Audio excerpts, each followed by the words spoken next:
Hey guys, welcome to today's video. Today we're going to be going through the barbell back squat. When you're looking at the Olympic bar, you'll notice that it'll have a knurling on it, which is the grippy part of the bar. I always tend to make sure that I have my thumbs about a thumb's width apart to the actual ring on the bar, because sometimes when you get to the squat rack, the bar will be pushed to the side, which is quite a common thing. When placing the bar on our back, there's two options. You've got high bar, which is the bar sitting pretty much on your neck. Now, this can be quite uncomfortable, particularly if you've got a lot of weight on there. This is why a lot of people tend to opt for the foam padding. Okay, second option is the low bar. So that's pretty much sitting on your upper trapezius muscles, which is a lot more comfortable. And again, if you've got a lot of weight on your back, you really want it low bar. Okay, so imagining the bar is on the squat rack, coming up to it, gonna go under, get a comfortable position. We're going to lift the bar up. We're going to get our feet in position, in a comfortable position. Big deep breath in, engage in the core.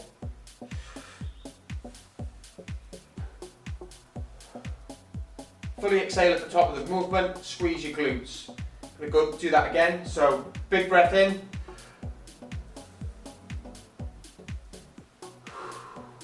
Exhale, squeeze the glutes. If you are new to squatting, I would highly recommend doing it with no weight and just practice going through the motions of actually getting into position and performing a squat, because you don't want to be going hell for leather and potentially cause yourself an injury.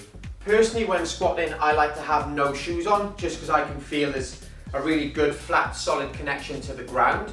A lot of people use some sort of squat shoes. You can get those where they have an elevated heel. What you don't want to be doing is squatting in a pair of running shoes, something with a big foamy heel like that. That's not going to be good, because when you're coming down, there might be a lot of movement, particularly if you've got a lot of weight on your back. Some people say that they can't, or they feel a lot of tension in their lower back when they're squatting and they can't really get a full range of movement.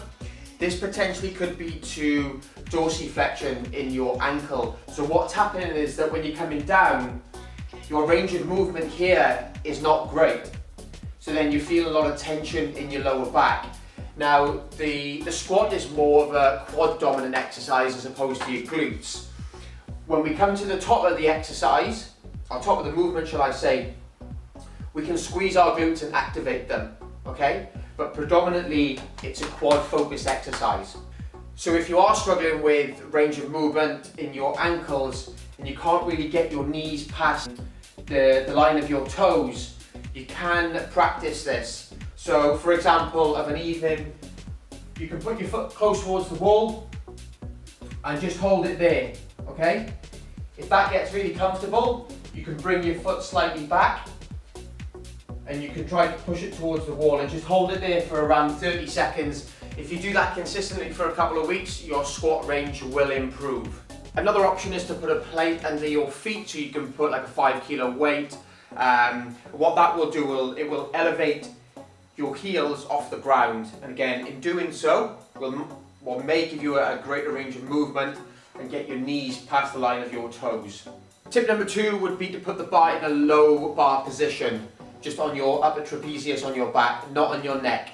Tip number 3, make sure you hold your breath at the very start of the exercise and then exhale at the top and squeeze your glutes.